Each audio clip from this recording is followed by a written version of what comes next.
Bonjour les traders, bonjour les investisseurs, salut les spéculateurs, c'est Benjamin et je suis véritablement ravi de vous retrouver aujourd'hui pour ce nouvel épisode de l'Hebdo Crypto. Après une semaine très intense pour les marchés financiers, un Nasdaq en repli de près de 10 points à l'heure actuelle jusqu'à 14% à son plus bas. Le CAC 40 est en repli pareil avec un rebond haussier. Cette semaine, ça a été véritablement très intéressant de regarder les comportements des traders cette semaine. Notre portefeuille a aussi fortement bénéficié de ces mouvements avec une rentabilité plutôt très appréciable et très confortable. Donc très bonne semaine pour les marchés financiers. Concernant les crypto-monnaies, ce qui se passe, c'est super, c'est parfait, je vous expliquerai ça juste après. Le calme, là, le calme plat, la base large que l'on est en train de connaître, c'est vraiment ce qu'il nous fallait. Donc très positif. Je discutais il n'y a pas longtemps avec un ami trader de l'importance de gérer ses émotions, plus finalement que de l'importance de gérer son money management. Parce que finalement, une fois qu'on a compris comment fonctionnent les outils techniques liés au trading, une fois qu'on a compris comment gérer son money management, c'est acquis. C'est acquis. Mais la gestion de ses émotions, c'est quelque chose qui fluctue en permanence. Tu peux prendre un coup dans tes émotions en une minute, en une quart de minute même. Donc c'est véritablement là, je pense qu'on peut différencier un mauvais trader d'un bon trader, c'est à la gestion de ses émotions. Je vous remercie véritablement du fond du cœur pour ceux qui m'ont envoyé des messages privés de soutien. Merci beaucoup. Je vous informe aussi, je profite de cette introduction pour vous informer que ceux qui habitent dans le coin de Montpellier ou du sud de la France, je co-anime une conférence le 24 novembre au Novotel de Montpellier. Les thèmes c'est immobilier, crypto-monnaie, je fais ça avec Inès Cabane. C'est totalement gratuit, si ça vous intéresse, n'hésitez pas à me le faire savoir. Je vous remonterai l'information et je vous enverrai l'événement avec grand plaisir. Ceux qui ne sont toujours pas abonnés à la chaîne, je vous invite à le faire, c'est ce qui vous permettra d'être notifié des prochaines analyses et des prochaines vidéos que je publie sur le sujet, puisque je ne parle pas que de crypto-monnaie. Et si la vidéo vous plaît, évidemment, je vous invite à me le faire savoir dans les commentaires ou en mettant un like. Aussi, si vous trouvez que le contenu que je vous délivre peut servir à d'autres personnes, je vous invite à partager cela, puisque ça me permettra d'atteindre mon objectif de 400 abonnés d'ici quelques semaines. Aujourd'hui, on est une petite communauté 280 abonnés, donc ce serait intéressant et super si on arrivait à la développer. Je vous invite aussi à me suivre sur mes réseaux Instagram et Facebook. Je parle dessus, non pas que de crypto-monnaie, mais d'investissement, d'entrepreneuriat, de mindset et de dépassement de soi. Alors ce que vous voyez derrière, ce n'est pas un arbre à chat, c'est ma chérie qui est en train de me fabriquer une bibliothèque sur mesure. Donc elle fait ça en carton, donc pour l'instant c'est brut, mais d'ici quelques semaines vous devrez voir le résultat. Ça devrait être plutôt sympa. Écoutez, on va commencer comme d'habitude avec le Bitcoin, on parlera d'Ethereum, on analysera EOS, on analysera le Monero et on finira avec Stratis, opportunité à saisir sur Stratis, on avait vu ça la semaine dernière. Donc je vais vous expliquer ça en fin de vidéo, donc restez bien jusqu'à la fin de la vidéo. Allez, on commence immédiatement avec le Bitcoin, donc vous l'avez compris, conférence 24 novembre. Abonnez-vous à la chaîne, likez la vidéo, partagez ça si possible et suivez-moi sur les réseaux sociaux. Je pense que s'il y en a un qui fait tout ça, je lui offre un coaching. Allez, on commence immédiatement avec le Bitcoin les amis, c'est parti. Donc on est sur de l'hebdomadaire, vous voyez que le repli qu'on a eu sur le Bitcoin ici nous a mené à une base support vers les 6000 $, donc en euros on est à 5500, 5000 €. Ce support là est en train de véritablement devenir un vrai support, un support solide car il n'a toujours pas été franchi. Ce support-là, on rebondit dessus en permanence depuis plusieurs semaines sans le traverser, ce qui en fait une base et un socle véritablement intéressant pour pouvoir stratégiquement prendre une position réfléchie.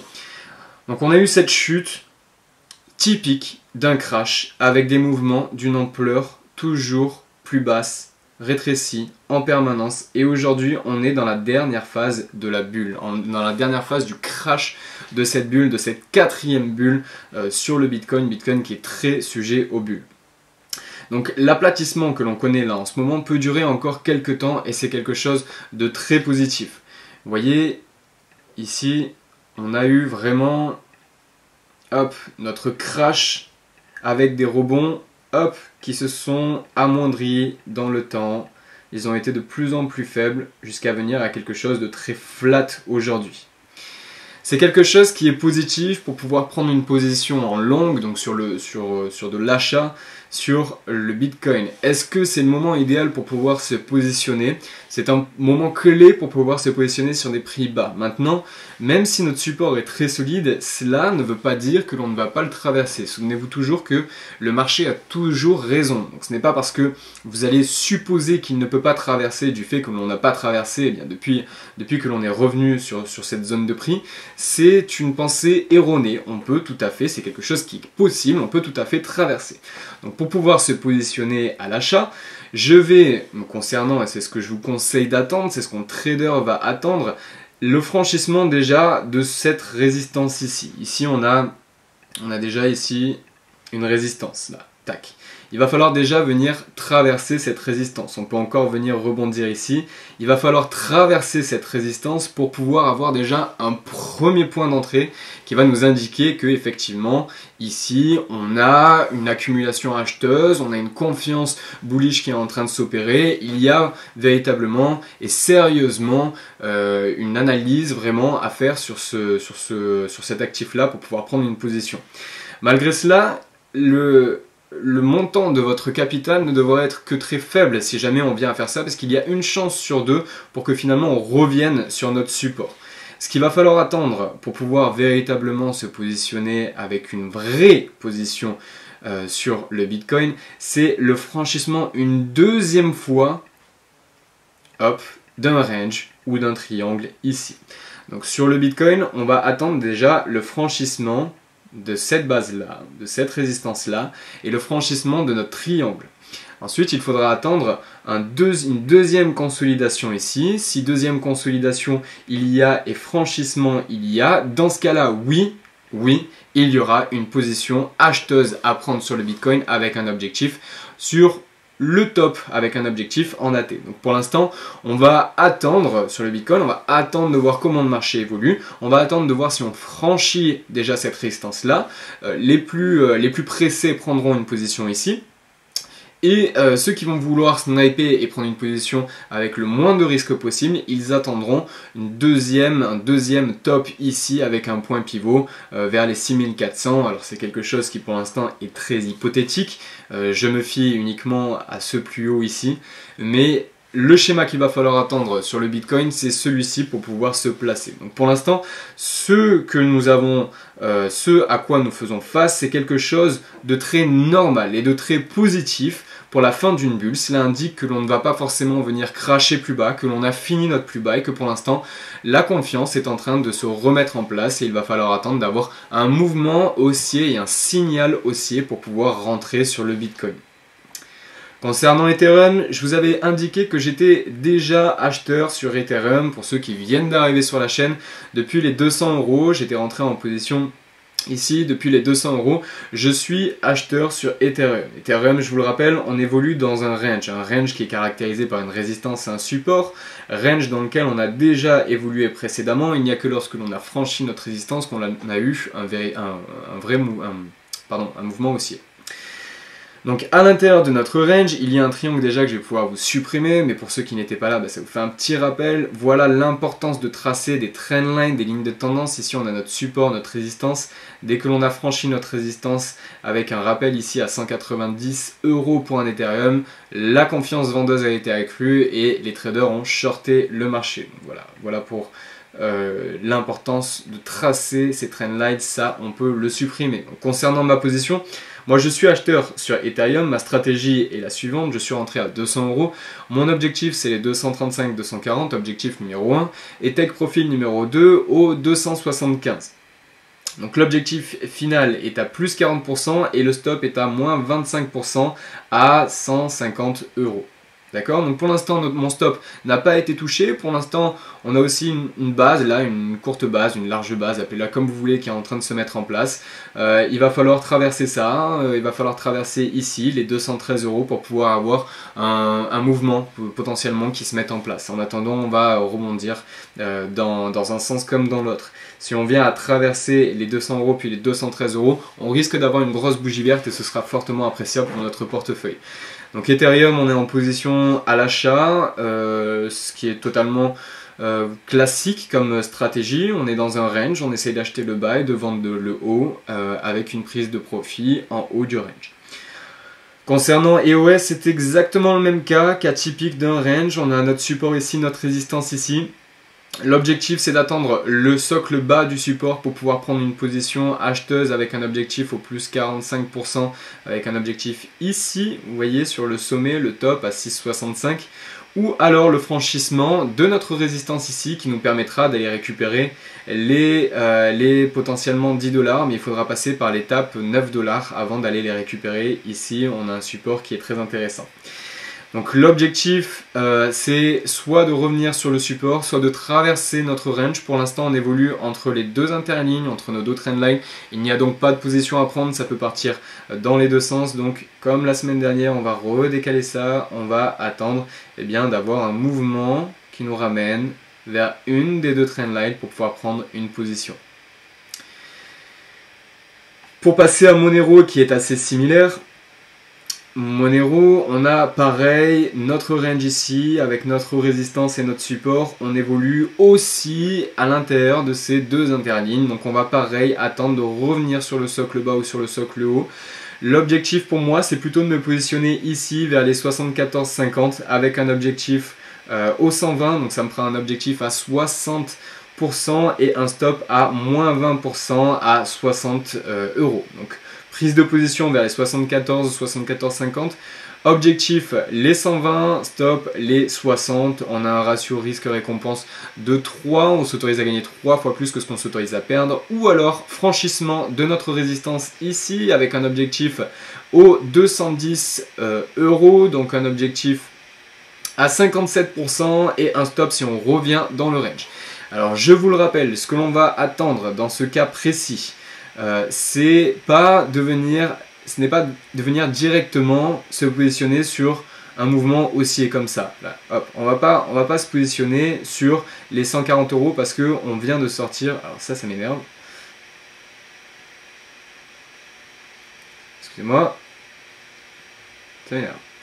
Donc on ne va pas chercher à se positionner quand on sort d'un range pour le petit cours, on ne va pas chercher à se positionner lorsque on franchit immédiatement notre range. Il va falloir attendre de revenir à l'intérieur, donc soit il y a un pullback, donc soit on va revenir ici et on va attendre notre deuxième mouvement ici avec une confirmation du mouvement haussier, soit on va attendre un avalement haussier, c'est pénible. Donc pour pouvoir prendre une position sur Monero. Et je vous fais le récap parce que c'était pas très clair ici. Si on venait à traverser notre résistance, décidément, si on venait à traverser notre résistance ici, il va pas falloir se positionner dès que l'on a une bougie qui vient traverser notre résistance. On va attendre soit un retour sur la résistance et puis un rebond et pour casser notre sommet ici, soit d'avoir une petite consolidation, un petit triangle haussier avec un avalement haussier, donc une grosse bougie verte qui vient clôturer la semaine ou la journée en positif. Donc là, on pourra se positionner sur Monero. Si on vient sur notre support ici, on a quand même d'importants profits à prendre puisqu'on a un objectif à plus 60%. Donc pour l'instant, sur Monero, on ne touche pas. Et Stratis qui est ici, hop, donc Stratis, vous voyez, Stratis, depuis qu'il a été intégré sur Binance, on a commencé avec un cours à 0.0096.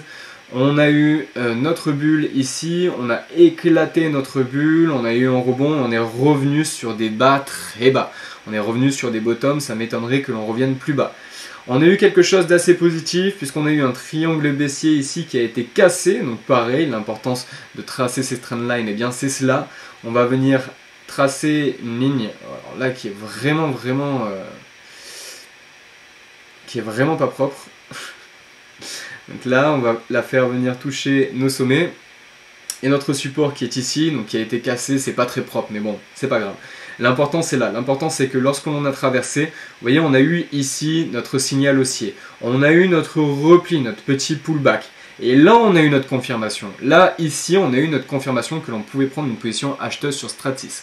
Donc Stratis, c'est un projet qui permet aux entreprises de créer leur propre blockchain de manière très simple. Donc c'est un projet qui permet aux entreprises de créer leur blockchain. Il y a de l'avenir, il y a une équipe derrière, je crois au projet. Malgré cela, je ne vais pas me positionner pour l'instant. Pourquoi? Parce que l'on a peut-être franchi notre résistance ici et notre triangle, mais tant que l'on ne sera pas revenu ici sur notre sommet, je n'aurai pas une confirmation de notre tendance. Pour l'instant, on est toujours dans un range. On a peut-être cassé notre support, notre résistance ici, mais vous voyez, on est toujours dans une base de range ici, donc on peut sans surprise venir rebondir sur cette résistance et revenir sur notre support. Donc on a cassé une première fois notre précédente résistance qui était tracée ici. Maintenant il va falloir attendre d'avoir un franchissement de cette résistance encore. On aura notre point pivot qui sera ici et potentiellement pour les frileux attendre une consolidation avec un deuxième franchissement comme on l'a vu sur le Bitcoin précédemment. On va attendre un schéma.